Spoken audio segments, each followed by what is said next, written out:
adehye ya mamu nyina maha Pent Radio Yesunkwa agina aha eye Pent Radio oha ene atwupo bako awie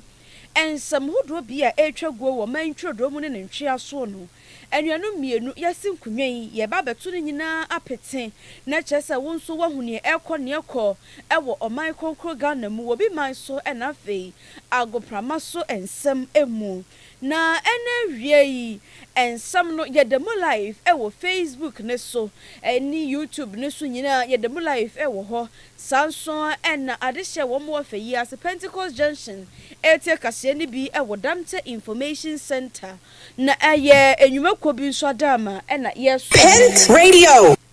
ebusu na ene awie ensam na yede eba no ne ebedi mu akote no ebi ene sem Asyeya ehwe afisam so ewo mayimu wo mo de atodwa se Maslok CEO eye owura anase ewra sedina temakuro ya wokokko ne ho nsensem ba ye wo mo kyese sikasem bia fa ne nsase na court trase ebu asem no obeba pie mo mayimu no mo kyese na wo mo ade na hyedem nanso sese de panfo se enye nokre Ebiomu so wasofo a wohwe afisam so e de atomu e kire se ehu hia anase ehwe amamra kwan so a wo mo a eye ankrankra adwumakuo no wo mo ne tumidie bia se wo mo ebekita etuo ene dey a ye kasai die apostle ko Joseph Kantanka ya 100.1 pancha for saso panyi kofar bai na woda Christo asafo mission no ano na busuafo wo ma friends amtrofo enhiamu na asam kropotia etodwa no kase yi mu nso wo beti aso ye hwa adesua ho nsemo enso de afutu akode ama akyerkyerefo se sabre de ho behia se emofra no wo musuku bag no e na afi niama hodo bi a wo de ba suku ni mu no wo mo nhwe na afi wo mo emomani enkunwe sanse empe bebre no a ebinom e de enubone e hye wonom ho ensem we afoforo pina e ka ho yatena si ye bone nyina bedani atopete amamu na yenwumako bi adama ohine radio and non-dairy powdered milk spices no ede shamankasa etia poye enti se wunyanka bi nhwe ya mesra wada ena wie ekosi na nwumre so minim se obepopo nsa no kakra kokwope ohine spices no non-dairy powdered milk ibi never hyehyemu na kyese bibia entimi enkoye na kyese aduane no entwe dom fredom enfamon oba na wo sori a wonidi as mebede wo mpaduane o ene wo bedi enwumini ateanim ade kyese wo benwamuni mamemu aye fitefite se de wodi nsuo ahohuru no enti bi sokokope bi na non-dairy powdered milk ne so de edutwam eda nkasa eno de wo panyi de yeye awo fransusu de eyeye enti obi a ehia bi Yesunkwa edwa hodo so bi etoto nuane ho nema nyina no wo betimi enso akwakoto bi ewo ho awie yi asomfonom no eye mienu medin kachre nuaba nana ama buama enafi Efia fusuhima Pent Radio Kaakyire Badu adwumaku a afa ho ka eye Oheneyere spices ene Oheneyere non-dairy powdered milk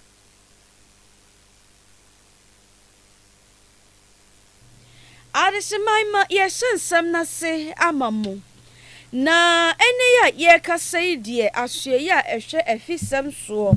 Wamo ede ensembi Pent Radio na ne nyina efa Maxlox Pent Radio Yesunkwa no na ensembi eba ye efa sikasembi ho na ekwokoye bibia ewo ho no no wo panyi kwoto tenase ebu anasem na nasem no eba na wieye no na wose wokọ na wokokoda afiase na afiase na ye no enna wo mo kyerese wo free US amanone eba wo mayimo no NDC amanyoko no asesa no ayese o mama ne ba bia tena ba bia ho ye koda wo bia enhu no akwakotena eno na ebua abo ne ho ban eno enna asua ehwe afisem so panyini a woda no onmonyamfo Mohammed Muntaka Mubarak watchere se enye no Pent Radio. Obedru Ghana pepepe ne nan eka Ghana asase so ape ene ne empanyimfo hweye ene ne obroni beka se the necessary things no wo mudi gu akwan mu na wo mo hweye ema ne kokotwere afiase na wo kire mu a sade Ghana amamra esi etie no so obi eye panyini bi sa ne se okokotwere afiase a eya na empempi no ema ho kwan se ye nkire ba bi e woda poti na mum no se wo ye obi ne se wo pese wo kokko hu no na ebia ne twetwe nkoma enye ekwan ahodo bebre so ne wo so befa okohu aposifo yi a na no medi nkomo seleta bi kura wa twere kwakoma wo mo na wo mo nso akwakobusa wo nipa no se enipa smesi na wo benten pese wo no ba ebedi enkomo obema ho kwan wakase ane a ombema kwan no akwakohu no na emom no wo no wankasa wanya Pent Radio 100.1 FM. Akwakoye bibi ho na it is what it is enti no no ensema wo kafa ho no ebinie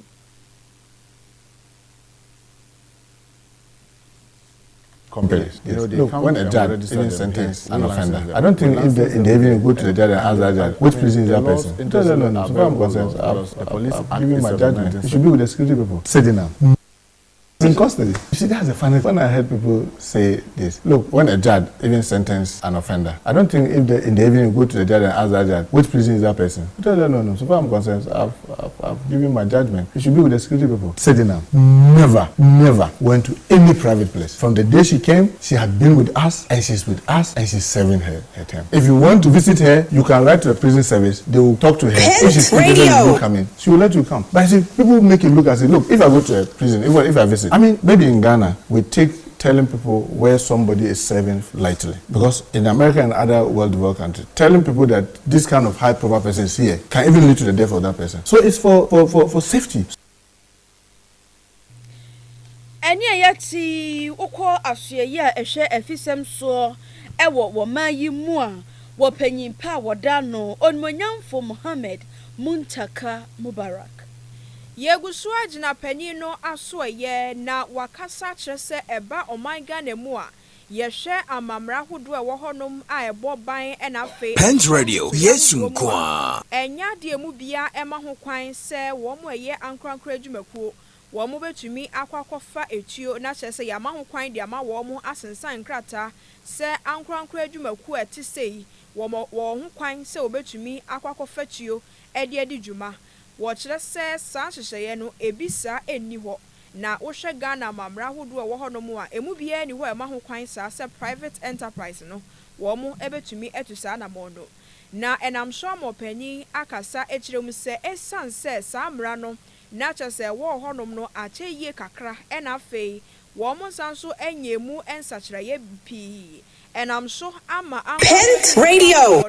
ebinom ehu ana afei wo masua ho nyansa enti de wo mo ye ne se ebi adwumakuo se wo mo nyina ye private enterprise na baako ama ne ho kwan se ne memekɔ na matumi ni mpanyufo akɔkɔdi nkomo ne kyese ne mekɔ a etuo no me register eno ye mi ankasa me die midin mu na baako foforo enso so akɔ saa de adwuma ne ye ne dia no ene mpo adwumayefo no obi abɛkɔ maako saa na maako a wo mo kɔi wo mo nyina akɔ na afi etuo a wo mo ka ho asɛmi wo mo nsanya kasa ekim na afei wo mo afiase ye wo madwuma ene se afei de senka kokko ba se ye ankrankra no we de ye nyina ye ka bomu in collaboration ye de ba bebo adwuma no mom ho ban na no na wo kyerɛ sɛ saa kwan no so mom na binum fa so na kyerɛ sɛ wobɛhwɛ na private companies ahodoɔ 100.1 na mom ye hwɛ mra mu pa de a enya de a wo mo ama ho kwan na so ni nyina mu no wo mo kyerɛ sɛ saa bre a wo mahu de wɔm do mani to form na afi wɔdo nice form na afi wahwɛ sɛ saa hyehyɛeɛ no tintontanya de bɛpem akɔ anim. The private security companies, you know, they come and we register them here. We license them here, and I mean, the laws interestingly are very old laws because the Police Act itself is 1970 Act, and then the regulation is 1992 regulation, the 1571. So there had never been any time that private security companies were allowed to wield firearms. But what we notice is this: you and I come together to set up the company. So we come, we are given the license. They do all the background, they check our office, they do all that, and they give us the lances. Then we come as individuals. So I'll come as Montaka and get a pump action for my self-protection. You come as Evans and you get a sidearm for your self-protection. We get other credible employees of ours to go and get the pump, either pump action or single barrel guns or sidearms individually for their protection. Maybe you say that you are using it for because of the nature of your job. I say that I'm going to use it because of my farm. We give all those. Then when we give them, because they are working in the company, now they are using it in the company as though that private security company has the mandate to use firearms. No private security company is authorized to use sidearms or use firearms. Not at all. No. We can grant you teasers, we can grant you maybe pepper spray and other accoutrements, but not firearms. Openya wotene nken ye soafo a wo hwe afisam so wonu kroya asan so eye mrehye bedwani ma wonu mewo aso ase kumasi asante mantemu. Openyini Mohammed Muntaka Mubarak. Na asyeya ehwe emma enkwada ena afenso so ahobanbo ehun nsem so ewo oman yi mu no openyini awoda no eye mame Agnes na momo late eno odi atu dweche se ye kasai paade wo ba wo man Ghana mu a school feeding program a wo mo ye na boa amasuku nkwada wo mo ko suku a awie yi o manya bibi kakra no mo de atu mo yem net bi aboa wo mo amomasua de empo se awofo no enya sika ama mo so mo mfa nto bibi enia na enumo no ena mo che se aban yi de wo bo no homodin bia so de obetimi obeye bia na aboa ama wo metimi ato so na sa adwumadi a wo mo edie no emu acheche na atimi atintim ne de woguso ebo ne ho ban na wo bo ne homodin enso na emom no se de ye kasa de emprepre yi mu school feeding program ya ye ka ho asemi afi nya de wo mo betimi edi school foforo bia aka hu biem suku so adada na ewo ho no ma omugu so ene wo mo ye no wo ma ene beto so na chese wo mo no wo mo edi sa adwuma no na emom no wo mo ntimi fa bi enka ho ne nyina eye se afi sika na nka ewo se wo mo twato ho no mo ede boa wo mo no eno no wo ma ehunu ne sa afi wo ma ntwa sika bia amfa amwa enti ne sa no nti no sika sam ho beye den enam so no so mo ka so mo di suku foforo bi eka ho anhwe ya na kina bi ne said ne yenka se ne dwuma de ne nyina yemfa ngufom esan se yenya sika emfa nhwe obi enti de wo hosisie ne de wo mo bekoso a na wo mahwe na wo mabɔ mo homoden ama esa dwuma de no etimi akoso na wo kire se sie wo mo ba behwe na kire se wo ne wo na wonsem wo bie enyina akeko mo ho abomu na se nyame ya adoma investors ni nyina wo mo timi do mo ho ebehye mu bia etimi aboa ama ekena bi se wo mo ba mu se omu ba bebie mu a etimi akɔ schools ahodo bebre na enso emu na mame edisa ensem we nyina atudwa e wo mrahye bedwafie wo bra emrahye bedwam empanyumfo etu na no na wo mubusa ne say school free school feeding program na ekoso no sen ene ho amanebo no esitie no eno de nsem atudwa ebini. Mr. Speaker, government recognizes the important role of the Ghana School Feeding Program in improving child nutrition, increasing school enrollment and retention, reducing absenteeism, and supporting local food production. Consequently, there is a long-term policy commitment to progressively strengthen and expand the program within available resources. However, Mr. Speaker, under the 2026 appropriation, the program did not receive financial clearance for further expansion to cover additional schools at this time. Notwithstanding this constraint, the ministry continues to engage relevant stakeholders and development partners to improve the sustainability and operational efficiency of the program while exploring opportunities for future expansion. We've been in consultation with the Ministry of Finance and the President himself. His Excellency John Dramani Mahama has indicated his desire to see the expansion in this regard. And if you look across the country, we are equally expanding leap. And so I'm very certain that the President, in collaboration with the Ministry of Finance, will keep their word and then we'll see some expansion. But for this year, there is no possibility of expansion. Minister for Gender, Children and Social Protection, Mame Agnes na Momo Late ena yatenenkano. Aswaya womo share adesua ho nsɛm de afutu akɔ de ama akyerɛkyerɛfo a womo ɛwɔ ɔman Ghana mu ne mpompanyimfo ahodoɔ ya wɔdeda suku ahodoɔ ano na nsɛm a wɔka nyinaa ne sɛ sabre de womo nyinaa hu sɛ ɛba no enubɔne a ɛkɔ so yie paa ɛwɔ ntoaso suku ene mpo ɛyɛ suku no de ɛyɛ ahyase yɛbɛka no basic schools ahodoɔ mu na wɔkyerɛ sɛ kwa ɛkɔ so no edi ohaw bebrenua ena eba esanse mofra pii no a wo mo kɔ sukuu ni mu na wo mo nte saa nanso esan insunsanso ena afeku a wo mo de wo ho adom nti no ene na kyese we kyerɛ fa we ka we ho na fa we hyaha na fa we huha eno ena kyese nam so a ema saa enubɔne no etetre mu paa saa brei ekoso ɛwɔ ntoaso sukuu ahodoɔ mu eno nti asoye hwa adesua ho nsɛm afutu a wɔde ama wo mo nyinaa ne sɛ anke ho behia se suku bia wo mo mpekwan bi so na wo mo a emfa enkofo a wo mo eba begina se wo mani eda honom pa na watumi abo awura sukufo animu ene eda bi wo honom a ye ba na kyese ne obia de ne bag si wo ye ba bebo mu search na yatumi ehu ade cropot ye wo mu a wudi sie enu nti ekokoba se wo mo hu bibi saa na ne afutu esese wo mo de masa abofra no ana ekwan esese wo mo de ne fa so ne watumi e de afa so esanse wo mo tumi so ano sa no a enu mo mbeboa esense yenya ne nteye se mofra no wo mo ye nubone na nso so empanyufo a na sukufo wo mo tumi nya hwe emfa ho na sansem wei opanya wodi tudwa eye osoafo abedi ekira wo hwa adesua ho nsemo Metro Deputy Minister for Education Dr. Clement Apak wono ena wo kire se sabre de ne etramo no emofra no wo mo nom bi pa egu wo mo yem enu nti esese awofo ene mpo akyerɛkyerɛfo ni nyina obi a ema nani enna ho.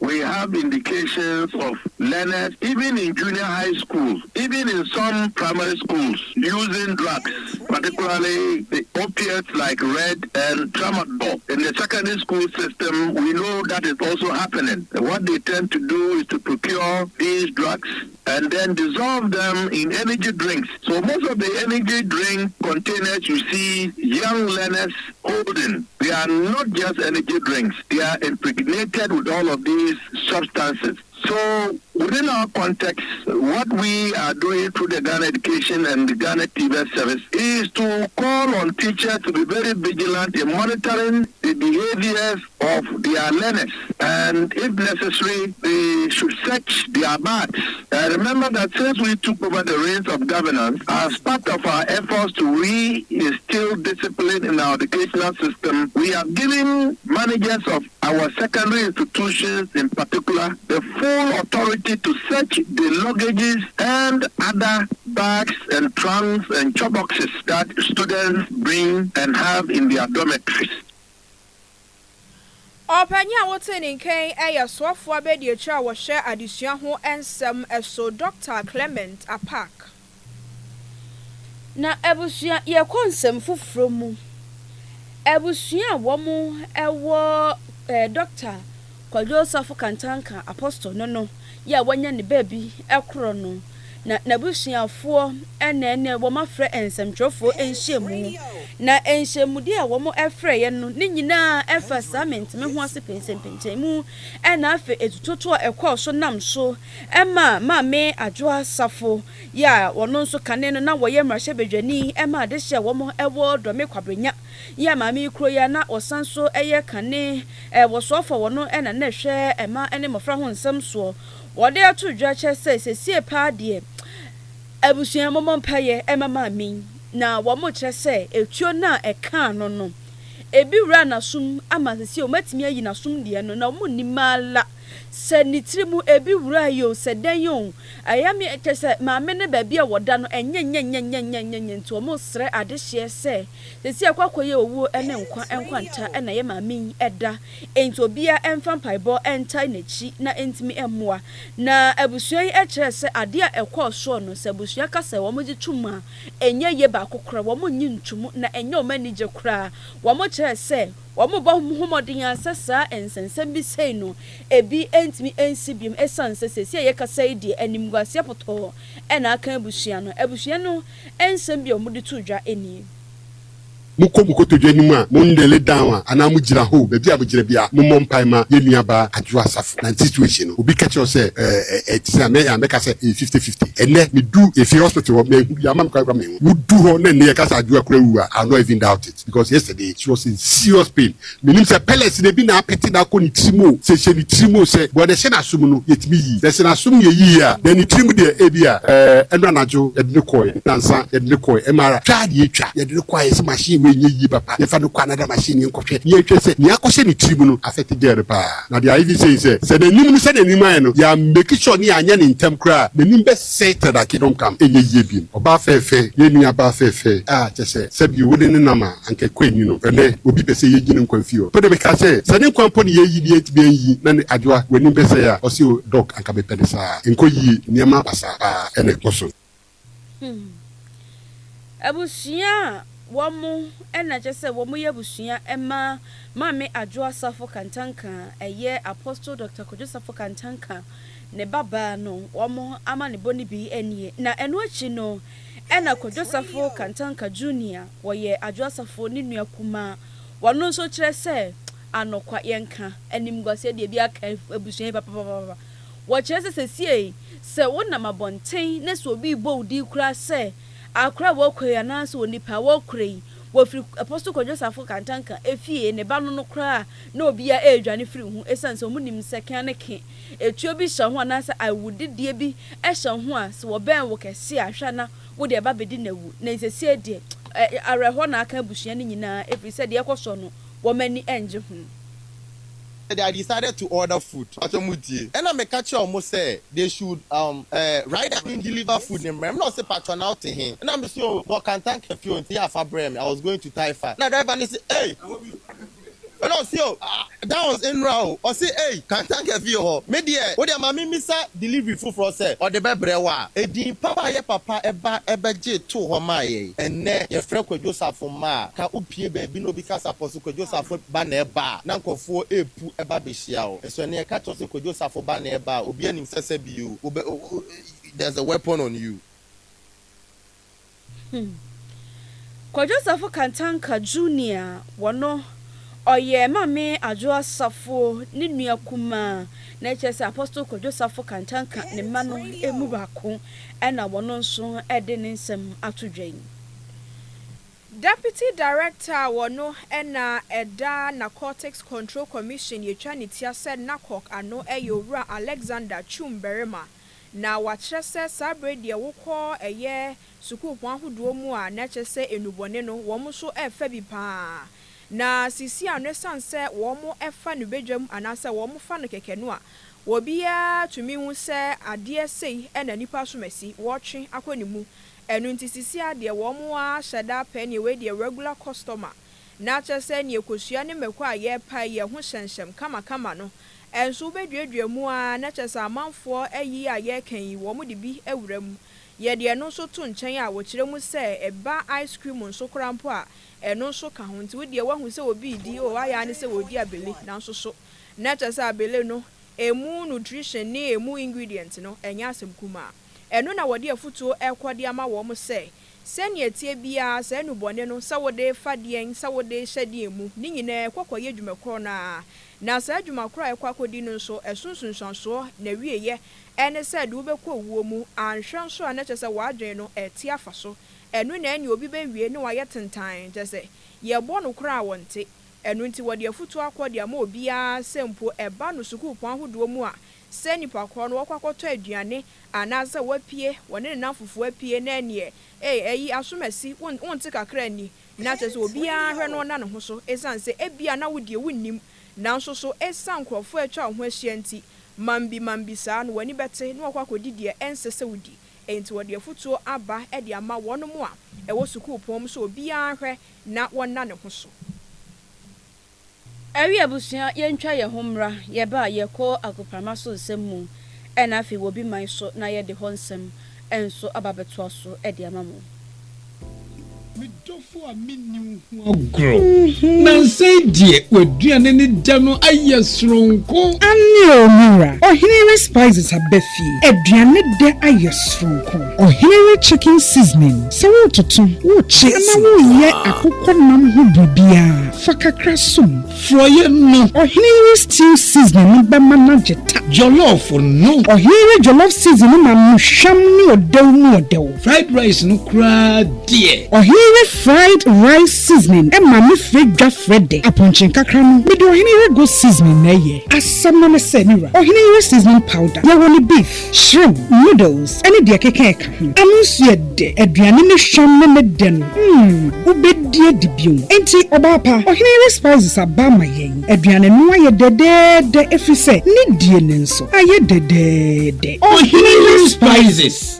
dey e wo dwa hodo mu etufon for 020 780 5398 and 0244 5259 FDA agi edwedien kratoi atum Abusiamwe so watimi atwa me agye kratoi aba yakwa agoprama so ensem Ghana for mo mo say aye wo ho ma bompa ya tai South Africa for chi papa ma ya dio so the Ghana for bompa ya mo de tai South Africa chinya me atie na nyasem kuma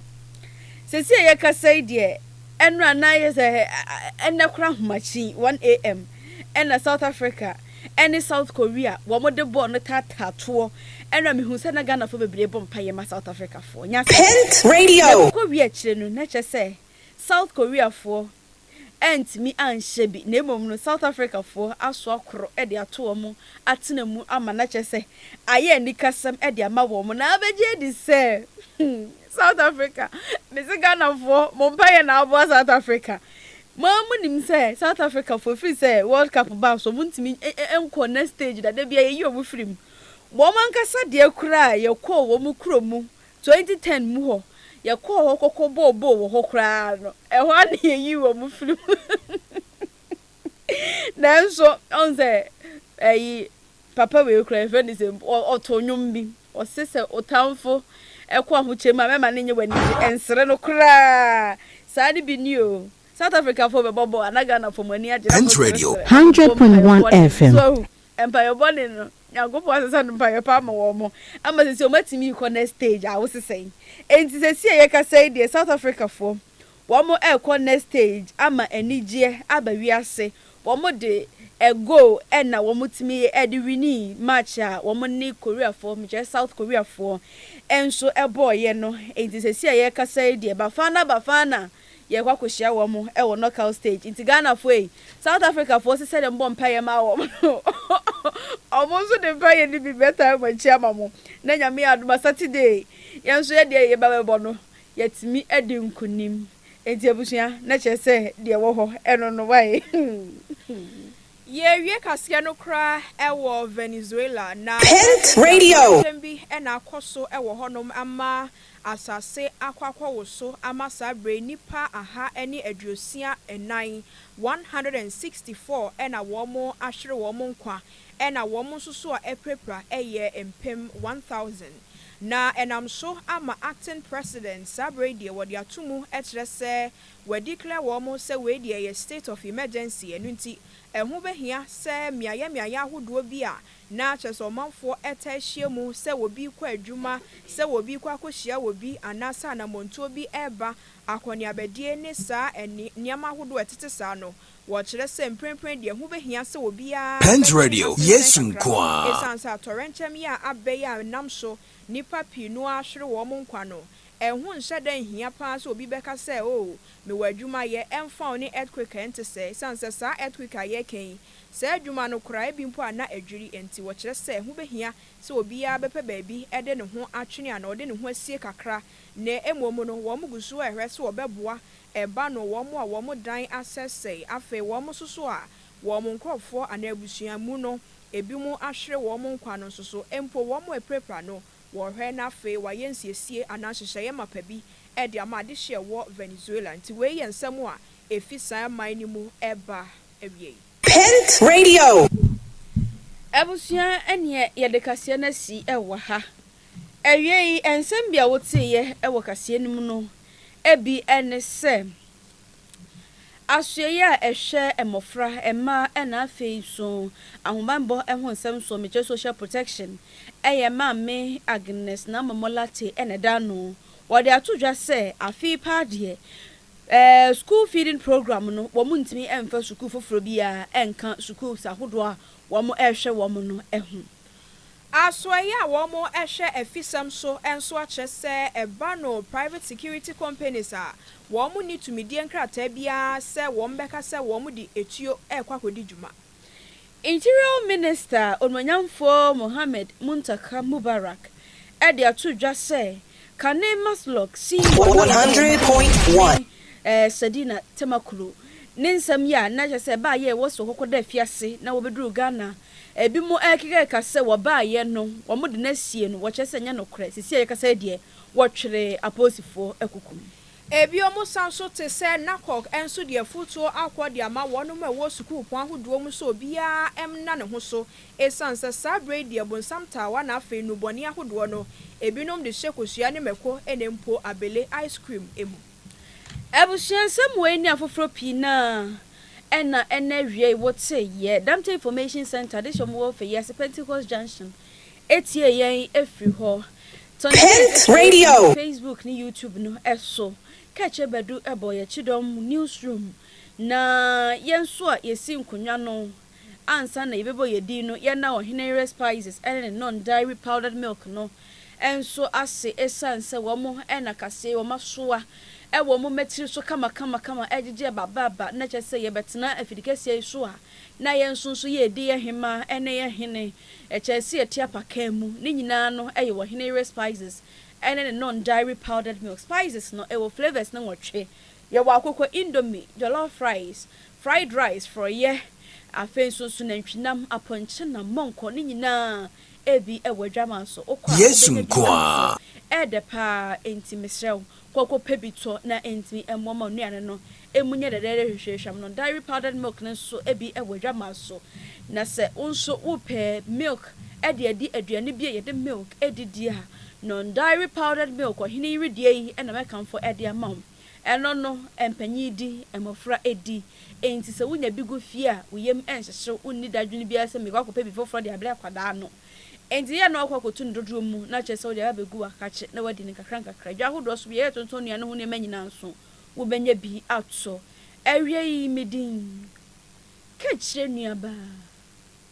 nana Buama Pent Radio